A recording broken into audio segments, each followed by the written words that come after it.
UK's finest, the Gurkhas. Let's take a look at why out of 100 shooters, they're in the top 75. Let's go. When it comes to shooting, the Gurkhas have a reputation to uphold. Last year at Bisley, of the top 100 shooters in the entire British Army, 75 of them were Gurkhas. Why do you think that is? Out of 100 shooters, 75 are Gurkhas. The same type of military training would be like saying the best shooters in the U.S. military are from Alabama. We want to get our arms around the why. I don't think in the country, in Nepal, they're doing a lot of shooting. So it's not like they come with skills. It's a cultural thing. They take instruction better than troops that are born in the UK. I'm curious. You guys let me know in the comments why you think they're the top 75 out of 100. If you think this is just a well-decorated chair from the mess, think again. Before you lies the throne for the top shot of 2020. The question is, who will sit in it? One of the biggest event in Gurkha company's calendar. We have got so many talented instructors here, and this is our now duty to pass on to our new generation that our strength and skills so that they will take forward and then be even better than us. What I'm hearing from this officer is there's a pride factor, right? They want to continue on what their legacy has been of being good shooters. I wonder if it's just they're proud to be good shooters. They take that more seriously than the average UK soldier. But the why is what I'm curious about in this video. And I want you guys to think about it and tell me. I wonder if there's been any studies done on it, like any detailed studies of what they do differently. They spend more off time studying marksmanship fundamentals. Do they have more attention to detail? Is there anything? Is it just luck? It's a passion, and it has to come through your heart and mind. Shooting is a little bit complicated, ma'am, because everyone cannot shoot perfectly where they aim. Yeah. Although we have done all different shooting, the GPMG and extra other weapons, but I love this weapon rather than others' weapon. What is it about this that you love? Yeah, because it is really sharp and it is accurate, so accurate to fight as well as it is light too. They're always thinking the troops need the greatest tech, right? They want to give them more stuff. Here in the States, we're thinking about a 6.8 millimeter round. This guy didn't say, I want it to shoot farther. He wants it to be lighter.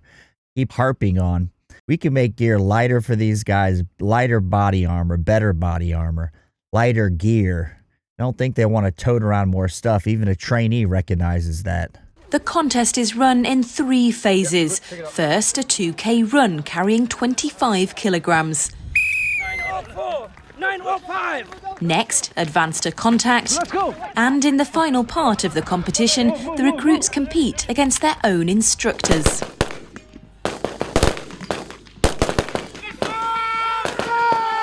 And if they Glad to see the military's changed even since I was in. If you look back at some of the marksmanship competitions, they were just static. You sit at different firing positions and shoot, almost like you see now in the competitive shooting events.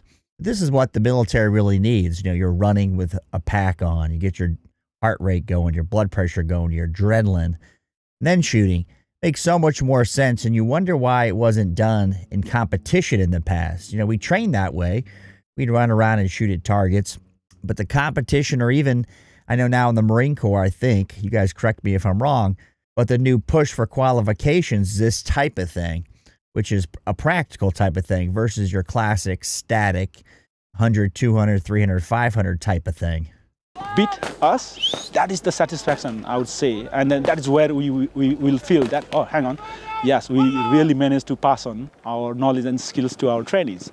So we would be very delighted if they beat us. And that is where, that is the success. And then that feeling and joy we can see in their face, and also to the instructor's face, yeah. Now imagine if you're pulling in the pits, right? You're pulling the targets and marking them. I didn't see that being done, but I'm just thinking if I was marking the targets and I knew the instructor's target was here and I was pulling over here, I'd probably talk to the guy and say, hey, mark it different for the instructor so our guy wins, right? I'm feeling really grateful and thankful to all my training team who guided us through the long journey and helped us in the sad as well as happy moment too. Before the 9 months, we were nothing, but after our training, we will be something. So we will make proud to the nation and we will fight for the nation. In the other videos I did on the Gurkhas, the one thing that's a constant is their pride. The pride in doing the job, the pride in being part of the UK military, pride in being a Gurkha. That is something very refreshing to see in 2020. The recruits are now very close to the end of their course. In fact, their formal training is complete. This is just one of 3 remaining competitions, which their officer commanding says are of great importance. Competition is all about enhancing the training. In Gurkhas, we take competition very seriously. It has been passed on to us by generations, obviously. Seems like with a group of young guys or young soldiers, at least, there's always a competition. Drinking competition, running, pull-ups, O-course, even if it's on your off time. Nothing's ever just casual. There's always a competition. I don't know if it's a guy thing in the military or just the type of people it attracts. Curious what you guys think, because I don't ever remember anything not being a competition or a betting game of some type. For 2 centuries. So if I may give you an example, if you ask a soldier, let's say, let's go for a 5-mile run, they would probably say, there's another 5 miles. But if you say it's competitions, their objective becomes completely different. Good, come on. And that is true. When you're being measured, it matters. You know it's not being measured. There's the internal competition you want to have with yourself. But if you're going to get somebody else, it's like the race horses. One likes to come from behind and win. People, it's the same way. You see that in all types of events, but you add a competition to it. You're competing against even your best friend. You just want to win. It's who we are as people.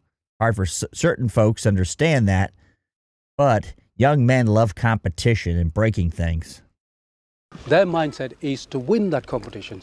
So effectively, you're training a soldier without them knowing, actually.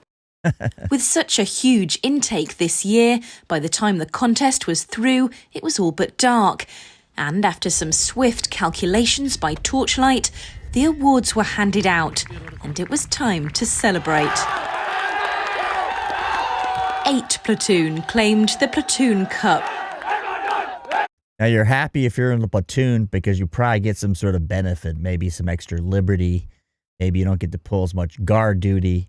At the same time, I'm sure the guys in this platoon are like, damn, I wish I would have won. It's always a competition in everything in life. It dwindles as you get older, or you just take on less competition because you know you're not going to win any longer. And it was training rifleman Bishal Gurung who was to take the throne as top shot for Intake 2020, paraded around the area by his superior officers. You guys from the UK, I know when the Royal Marines training, you come out, I think it's like the Diamond graduate. It follows you in your career and it matters. It makes a difference.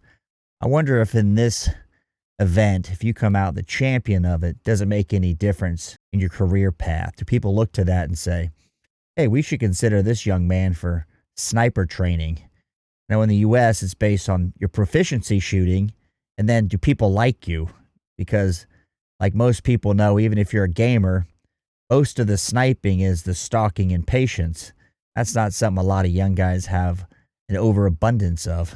The Gurkhas being part of the UK military, what makes them different and separates them from the other troops?